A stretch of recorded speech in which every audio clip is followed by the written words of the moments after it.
Hello friends, welcome my YouTube channel में आपका स्वागत है। फिर से हम एक नई वीडियो के साथ आ चुके हैं, अपडेट वीडियो के साथ आ चुके हैं। आज की जो हमारी वीडियो होने वाली है बहुत ही इंटरेस्टिंग और शानदार अपडेट के बारे में जो जानकारी है वो आप सभी को मैं देने वाला हूं।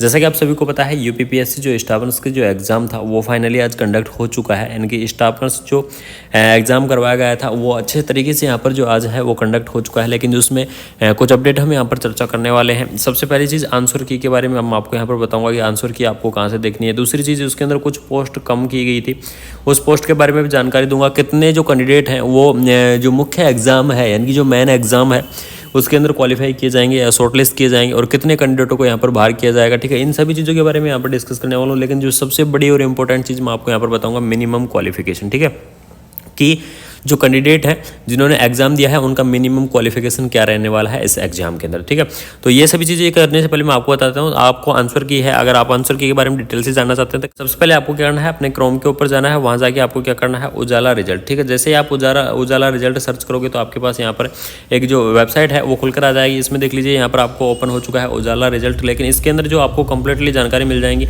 यूपीपीएससी के आंसर की के बारे में। यहाँ पर देख लीजिए यूपीपीएससी स्टाफ नर्स आंसर की 2023। जैसे आप इसके ऊपर क्लिक करोगे तो आपके पास यहाँ पर कंप्लीटली इन्फॉर्मेशन मिल जाएगी। यूपीपीएससी जो वैकेंसी है आंसर की से रिलेटेड सारी इन्फॉर्मेशन आपको यहाँ पर मिल जाएंगे। कंप्लीटली आपको पीडीएफ यहाँ पर अवेलेबल कराई गई है कि आंसर की कि आपको कंप्लीट देख लीजिए यहाँ पर पीडीएफ मिल जाएंगी। तो यहाँ से डायरेक्ट आप क्या कर सकते हैं, अपनी जो आंसर की है वो जाके चले हैं और इसमें देखते हैं कि जो आपको कौन कितनी पोस्ट आपको दी गई है, कितनी पोस्ट कम की गई है। सारी चीज़ों के बारे में यहाँ पर डिटेल से मैं चर्चा करने वाला हूँ। एक एक चीज़ पॉइंट बाय पॉइंट आपको यहाँ पर मैं बताऊँगा। तो उस चीज़ के बारे में यहाँ पर देख लीजिए। सबसे पहले चर्चा करते हैं कि टोटल जो पोस्ट थी वो कितनी थी। टोटल पोस्ट थी 2240। ठीक है, 2240 यहाँ पर टोटल पोस्ट थी, जिसमें से कुछ पोस्ट कम की गई थी गवर्नमेंट की तरफ से। यानी कि 517 पोस्ट के आसपास यहाँ पर जो पोस्ट है वो कम की गई थी। ठीक है, 516 या 517 पोस्ट हैं जो कम की गई थी गवर्नमेंट के द्वारा। तो इसके अंदर जो टोटल पोस्ट आपकी रही थी वो रही थी 1746 आपकी यहाँ पर जो पोस्ट थी वो देखने को मिली थी, या फिर 1700 पोस्ट इसके अंदर बची हुई थी, जिसके अंदर दोनों कैंडिडेट थे। मेल कैंडिडेट भी यहाँ पर थे और फीमेल कैंडिडेट भी यहाँ पर इसी वैकेंसी के अंदर थे, 1746 की वैकेंसी के अंदर। ठीक है, लेकिन जो सबसे बड़ी और इम्पोर्टेंट चीज़ यहाँ पर मैं आपको बताने वाला हूँ, मिनिमम क्वालिफिकेशन के बारे में यहाँ पर चर्चा करेंगे। तो सबसे पहले देख लीजिएगा कि 2240 पोस्ट में से 500 पोस्ट का था, इसमें 516 पोस्ट घट गए। 1746 के आसपास जो पोस्ट हैं वो आपकी यहाँ पर बची थी यूपीपीएससी मेल और फीमेल्स की। ठीक है, उनमें से जो सबसे बड़ी इंपॉर्टेंट आंसर की आपकी आ चुकी है, आपको बता दिया आंसर की के बारे में। ऑफिशियल वेबसाइट जो यूपीपीएससी की जो ऑफिशियल वेबसाइट है वहाँ से जाकर भी आप देख सकते हैं आंसर्स की के बारे में। उससे पहले मैं आपको यहाँ पर बता दूँ कितने कैंडिडेट शॉर्ट लिस्ट यानी कि मेन एग्जाम में लिए जाएंगे। तो आपको बता दूँ कैंडिडेट 15 गुना। ठीक है, यानी जितने एग्ज़ाम दिए हैं उनके 15 गुना कैंडिडेट यहाँ पर क्या किए जाएंगे, जो मेन एग्ज़ाम है उसके अंदर लिए जाएंगे। यानी कि 1746 को आपको 15 से मल्टीप्लाई करना है और मल्टीप्लाई करने के बाद यहाँ पर जो टोटल संख्या आती है वो आती है 25,000 प्लस। ठीक है, 25,800 कुछ जो कैंडिडेट हैं उनको क्या किया जाएगा, यहाँ पर मुख्य परीक्षा के अंदर शामिल किया जाएगा। और मुख्य परीक्षा के अंदर शामिल करने के इसके अंदर जो ये आपने दिया है यानी कि प्री एग्जाम दिया है, इसके अंदर मिनिमम क्वालिफिकेशन देख लीजिए। यूपीपीएससी का जो एडवर्टाइजमेंट है, जो एडवर्टाइजमेंट जारी किया गया था उसके अंदर यहाँ पर स्पष्ट लिखा हुआ था कि इस इतने नंबर पर आपका क्या होगा, यहाँ पर मिनिमम क्वालिफिकेशन होगा। अगर इससे कम नंबर है आपके पास तो आपका यहाँ पर जो मिनिमम क्वालिफिकेशन यानी कि आप क्वालिफाई ही नहीं हो पाओगे किसके अंदर, यूपीपीएससी के अंदर। तो यहाँ पर देख लीजिए अलग अलग कैटेगरी का आपको यहाँ पर अलग अलग जो क्वालिफिकेशन है वो बताया गया है। तो वो चीज़ मैं आपको यहाँ पर बताने वाला हूँ। एक एक कैटेगरी के बारे में आपको यहाँ पर मैं बताने वाला हूँ कि कौन कौन सी कैटेगरी के अंदर कितने नंबर तक आप क्या होंगे वहाँ पर क्वालिफाई होंगे। ठीक है, तो सबसे पहले चर्चा करते हैं। यहाँ पर देख लीजिए पर्सन के लिए कोई भी दंड नहीं दिया गया। अनुसूचित जाति और अनुसूचित जनजाति। ठीक है, अनुसूचित जाति और अनुसूचित जनजाति के अभ्यर्थियों के लिए जो मिनिमम आपकी क्वालिफिकेशन रहेगा वो रहेगा 35%। ठीक है, यानी कि आपको क्या करना है, 35% आपके नंबर आने चाहिए एग्ज़ाम के अंदर, तब एग्ज़ाम के अंदर आप क्या हो पाओगे, क्वालिफाई हो पाओगे। अन्यथा आप एग्ज़ाम के अंदर क्वालिफाई नहीं हो पाओगे।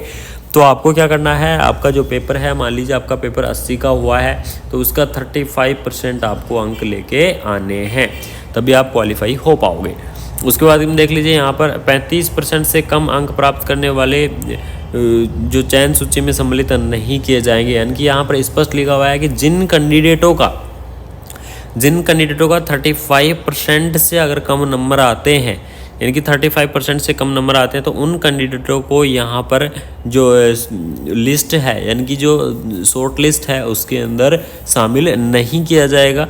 और इसी प्रकार अन्य श्रेणी के अभ्यर्थियों को 40%, ठीक है, यानी कि मिनिमम बाकी जो अन्य श्रेणी बची हुई हैं उनको 40% यहाँ पर निर्धारित किया गया है। अगर आपके पास 40% से अन्य जो कैटेगरी हैं उनके अगर 40% से कम अंक आते हैं तो उनको भी यहाँ पर शॉर्ट लिस्ट के अंदर शामिल नहीं किया जाएगा और उनको लिस्ट के अंदर यहाँ पर इंक्लूड ना करके बाहर कर दिया जाएगा, यानी कि उस रेस से बाहर कर दिया जाएगा। यानी कि यहाँ पर स्पष्ट लिखा हुआ है कि आपको मुख्य एग्जाम के अंदर ये आपका जो मिनिमम क्वालिफिकेशंस है ये आपको क्लियर करना पड़ेगा, ठीक है।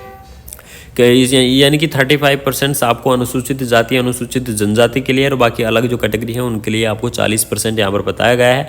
इतने नंबर तो आपके आने ही आने चाहिए। अगर इनके इतने नंबर नहीं आते हैं तो आप उस जो रेस है यानी कि मुख्य परीक्षा की जो रेस है उससे आप बाहर हो जाएंगे, ठीक है। लेकिन जो अब हम जो बात करने वाले हैं, आपको मैं एक अपडेट और यहाँ पर दे दूँ कि आंसर की आपकी आ चुकी है, रिजल्ट आपका कब तक आने वाला है। सबसे बड़ी और इम्पोर्टेंट चीज़ है, काफ़ी कैंडिडेट्स कमेंट भी कर रहे थे सर रिजल्ट कब तक आएगा यूपीपीएससी का। तो मैं आप सभी को बता दूँ रिजल्ट में ज़्यादा देरी नहीं होगी, वेरी सून, बहुत ही सून आपका यहाँ पर रिजल्ट है वो देखने को मिल जाएगा। बाकी मैं आपको रेगुलरली अपडेट करता रहूँगा यूपीपीएससी की जैसे रिजल्ट के बारे में, आंसर की के बारे में, शॉर्टलिस्ट के बारे में, सभी चीज़ों के बारे में मैं आपको रेगुलरली यहाँ पर अपडेट देता रहूँगा कि कब कौन सी चीज़ आ रही है। तो चैनल के माध्यम से ज़रूर जुड़ जाइएगा। जो कैंडिडेट नए हैं वो चैनल को सब्सक्राइब जरूर कर लीजिएगा, जिससे आपको ऐसे ही टाइम से अपडेट है वो मिलती रहेंगी। मैं आपको टाइम से यहाँ पर अपडेट देता रहूँगा। यहाँ पर देख लीजिए शॉर्ट लिस्ट के अंदर लगभग आपको 25,800 प्लस, ठीक है, 25,800 प्लस जो कैंडिडेट हैं वो आपके शॉर्ट लिस्ट के अंदर इंक्लूड किए जाएंगे। अभी तक की संभावनाएं हैं क्योंकि जितनी सीट हैं उतनी सीट के 15 गुना सीट कैंडिडेट हैं उनको यहाँ पर शॉर्ट लिस्ट लिया जाएगा। और शॉर्ट लिस्ट 15 गुना कैंडिडेटों की शॉर्ट लिस्ट लगभग ये मान लीजिए 25,800 के आसपास आपको यहाँ पर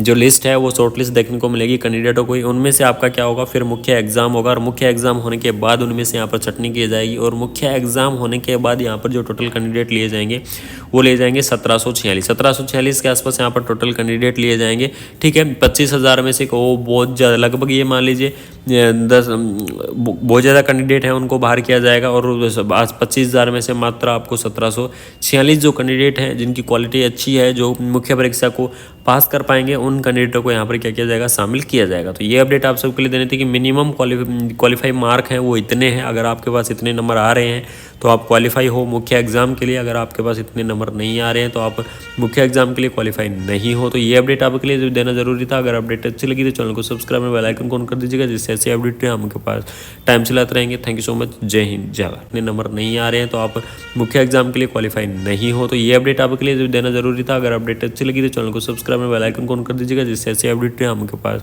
टाइम से लाते रहेंगे।